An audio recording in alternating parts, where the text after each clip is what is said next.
არჩევნების საერთაშორისო დღე ძალიან ბევრ ქვეყანაში აღენიშნება და რა თქმა უნდა საარჩევნო ადმინისტრაცია ყოველთვის გარკვეული აქტივობებით გამოირჩევა ამ დღესთან დაკავშირებით.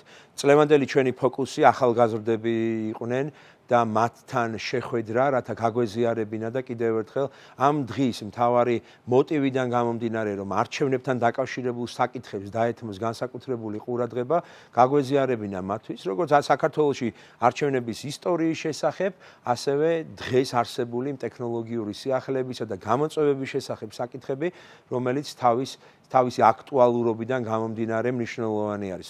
შესაბამისად, ახალგაზრდობის სააგენტოსთან, ისევე როგორც სხვა ახალგაზრდულ ორგანიზაციებთან თანამშრომლობით, დღეს ჩვენ გვქონდა შესაძლებლობა, რომ ახალგაზრდების ფართო აუდიტორიისთვის გაგვეზიარებინა ეს ინფორმაცია და ასეთი თანამშრომლობისა და ფორმატის ფარგლებში მიგვეწოდებინა მათთვის ყველა ის სიახლე და მნიშვნელოვანი ინფორმაცია, რომელიც უკავშირდება არჩევნებს. აუცილებელი და სავალდებულოც კი არის ახალგაზრდებთან გამართოთ მსგავსი შინაარსის შეხვედრები, ვინაიდან აუცილებელია ახალგაზრდებთ გქონდეთ ინფორმაცია განსაკუთრებით არჩევნებთან დაკავშირებით, რადგან სწორედ არჩევნები წყვეტს, ასე ვთქვათ, ჩვენს მომავალ ბედს.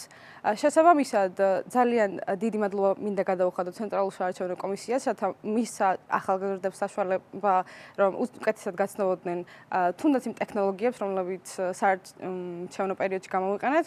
დღევანდელმა შეხვედრამ ძალიან წარმატებით ჩაიარა, ვფიქრობ. ჩემი აზრით, ხშირად უნდა ჩატარდეს ხოლმე მსგავსი ფორმატის შეხვედრები. ძალიან ამომწურავად ისაუბრა ბატონმა გიორგიმ ამ ყველაფერთან დაკავშირებით. ამომწურავად გასცა პასუხი მწვავე კითხვებს და ძალიან კმაყოფილი ვართ მოკლედ ყველანი.